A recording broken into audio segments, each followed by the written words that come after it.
and torque wrench. Let's talk about torque wrenches. Let's also talk about carbon forks. All right, we've got a carbon fork here. I just pulled this out of my Specialized Tarmac SL S-Works, and you can sort of see there's some grooves in there. That is from the headset race. Either my fault or a manufacturing fault. May or may not be covered under warranty. Maybe my user error from having the wrong headset installed in there, or it could be factory headset causing that. It could be the headset cups from the bonding not sitting straight. Who knows? We'll work it out. In talks with Specialized now to work it out. Anyway, either way, this is dangerous. Either way, if it's my fault or manufacturing fault, either way, it doesn't matter.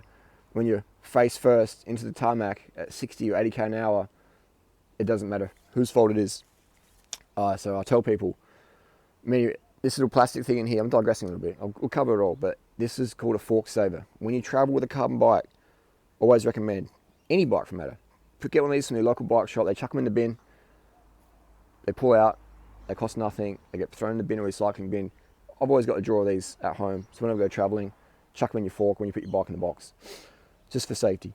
Now, everyone's running carbon steerers these days, and they're fantastic. They're light, they're very, very strong. Carbon steerers are very, very strong until you crash into a gutter or your bike gets hit by a car, etc. And then they really should be replaced. You see those gouges, it's pretty full on, isn't it? So good thing we spotted that, otherwise eventually that would fail. Cause catastrophic failure and not fun. I mean, I can tell you some stories about people putting star wedges, hammering star wedges in the carbon steerers and totally splitting them. I've seen people fail carbon steerers, handlebars just pop off at traffic lights, all sorts of stuff. So if you do have a carbon bike, you should always use a torque wrench on it, torque wrench on it. And you see so many people out there riding bikes with their steerers uncut. They'll have that much of steerer tube above the stem, and they're running these fucking fat steerers, maybe a giant steerer or a stem, giant stem or zip stem, and they're running these super stiff stems with an uncut steerer and just sprinting or flexing or racing, mountain bike, cross-country road, whatever, cyclocross, and they had that unsupported steerer. Recipe for disaster. And people might say, well, I don't want to affect the resale value. I'm like, yeah, but what about the resale value of your teeth when they get knocked out? Or even worse, hopefully you just have a light crash and nothing happens. And it's like, wow, that was silly.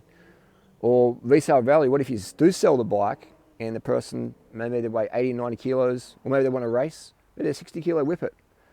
And they're going to not cut the steerer, they're going to put the thing up, and they have that middle section of steerer that was never supported, the laminate's starting to flex and give way. Eventually we're going to have that fatigue. We're going to have a catastrophic steerer failure. Resale value, I don't know. I don't know about that. So you always want to check your carbon product. This is lightweight stuff. We all love lightweight product. Let's be honest. Let's be real with that. So you should always want to use a torque wrench, and you want to learn how to pull your fork out of your frame and check for any wear marks or cracks, whatever. If you ever crash your bike, boom, take your fork out, drop it out, and just spend at least 5-10 minutes just going over it, maybe with a torch. If you've got any doubts, take it to your local bike shop, send a few photos out to the manufacturer, if it's Specialized or Cannondale or Giant or whoever, and just ask for a second opinion.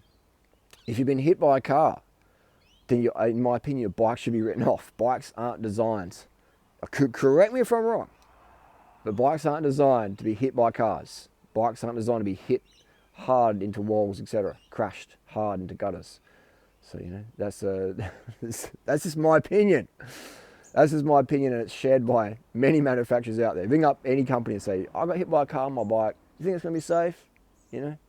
Should be x-rayed. At best, it should be binned or turned into a shopping bike.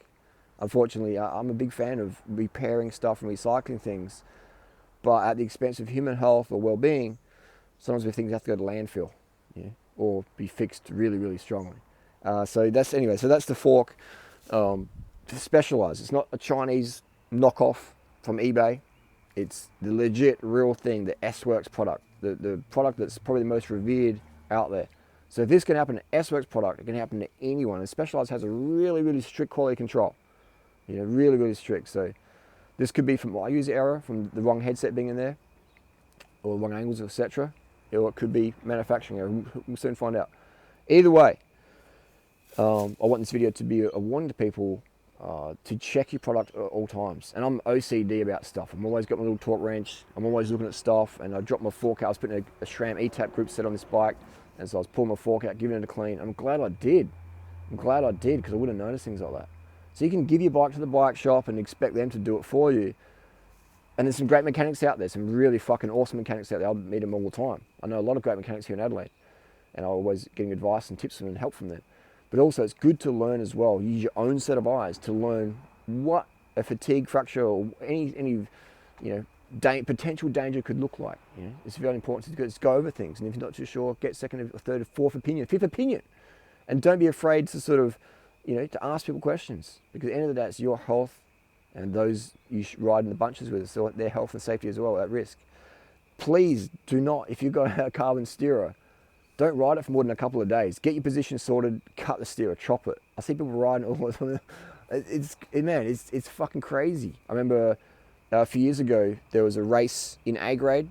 I won't mention the brand of the bike, I won't mention the rider, but he won A grade. He won the A grade sprint, fast guy, big bunch kick in the big park, high speeds, maybe 70 km an hour, whatever it was. Got his prize money, rode home, went off the gutter, his fork steerer popped, snapped, crashed, didn't get hurt. He just won the sprint in A grade, uncut steerer, So it does fucking happen. It's rare, but it's such catastrophic, you don't want it to ever happen. It's like plane crashes, you don't want it to ever happen. So I encourage people to use torque wrenches whenever you're using carbon product. Learn this shit. Taking a fork out of a bike is easy. If I can do it, anyone can. Using a torque wrench is easy. This is not engineering, this is not qualified mechanic stuff. This is basic stuff. GCN tutorial on YouTube. There's plenty of GCN videos out there to how to remove a fork. It's like 2 bolts, stem bolts, steer cap, boom, slides out. Maybe under your brake or whatever.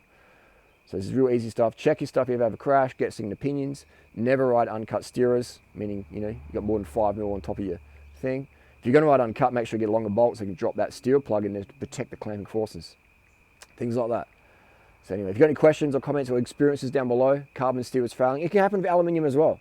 Drop out your aluminium steer, just get steel. Any fork steerer should be checked routinely, especially after a crash. Every few months, I'll pop mine out and have a little investigation. Check it out. Takes 10 minutes, 5 minutes, just for a lot bit more peace of mind. It's not about being OCD or paranoid or hypochondriac. It's just about basic bicycle maintenance that more of us should learn ourselves how to do and do it more often, just for the safety of everyone involved. Anyway, you have any questions, hit me up down below. I'll let you know how the deal with Specialized goes. I'll let you know what was the end outcome of that one, and we'll get onto that. But eventually that bike's going to be shelved in the meantime, which is unfortunate because I was looking forward to kicking it out again. But anyway, first world problems, end of the day. If you have any comments, questions, experiences, hit us up down below and we'll do a follow-up video with this one. Peace.